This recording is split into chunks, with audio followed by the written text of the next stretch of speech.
आई शपथ मित्रांनो, विश्वास होत नाही की हा चॅलेंज कंप्लीट केला तरी कसा. चॅलेंज होता कोणता हा तुम्हाला पुढे व्हिडिओमध्ये नक्कीच समजेल, पण चॅलेंज करायचा कुठे हा मोठा टास्क होता. तर त्यासाठी आम्ही दगड कैची कागद करत एका निकषावर आलो आणि ठरलं की हा चॅलेंज आपण करायचा मॅगडीमध्ये. तर चॅलेंज होता असा की फक्त 3 घासामध्ये पूर्णच्या पूर्ण म्हणजेच अख्खा बर्गर संपवायचा होता मंजुळाला. तसं तिने मला विचारलं की किती घासात मी बर्गर संपवू शकते. तर मी तिला बोललो की 4 घास तरी कमीत कमी लागतील तुला. पण ती म्हणाली की ठीक आहे, मग मी 3 घासातच खाऊन दाखवते.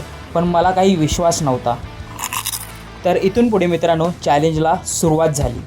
तर अगोदर मी छोटासा एक बाईट बर्गरचा घेतला, तुम्ही बघू शकता. आणि इकडून तिने घेतला फर्स्ट बर्गरचा बाईट आणि तुम्ही बघू शकता की किती मोठा बाईट घेतला आहे तिने. तरी पण खूप सारा बर्गर अजून आहे. तर एकच बाईट सध्या झाली होती आणि आपण जाणार होतो आता सेकंड बाईट घ्यायला.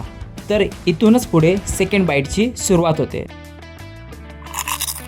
आणि मित्रांनो सेकंड बाईट घेतल्यानंतर सुद्धा खूप सारा बर्गर अजून बाकी होता आणि मला विश्वास होता की तिसरा त्यानंतर चौथा बाईट तिला लागणारच. पण ती तिच्या 3 बाईटवर एकदम अडून बसली होती. पण बघूया मित्रांनो पुढे नक्की काय होतं ते. हा चॅलेंज करताना इतकी मजा येत होती ना मित्रांनो. तर चला आता सेकंड बाईट पण झाला आहे. तर आता थर्ड बाईटकडे आपण जाणार होतो.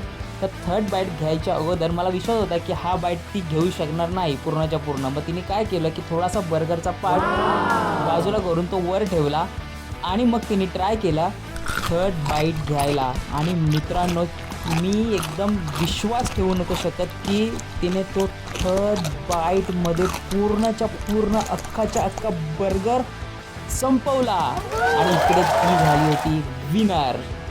हे सर्व करताना आम्ही इकडे हसून हसून एकदम पागल झालो होतो. ते बकासूर का काय म्हणतात ना, तेच आहे बघा मित्रांनो. तर मित्रांनो इकडे मंजुलाचा चॅलेंज झाला होता पूर्ण. आता पुढच्या वेळेस चॅलेंज असणार माझा. तर तिने मागवले होते चीज फ्राईज वगैरे ते सर्व संपवून आम्ही आजच्या ब्लॉगची इकडेच एंड केली. भेटतो तुम्हाला पुढच्या ब्लॉगमध्ये.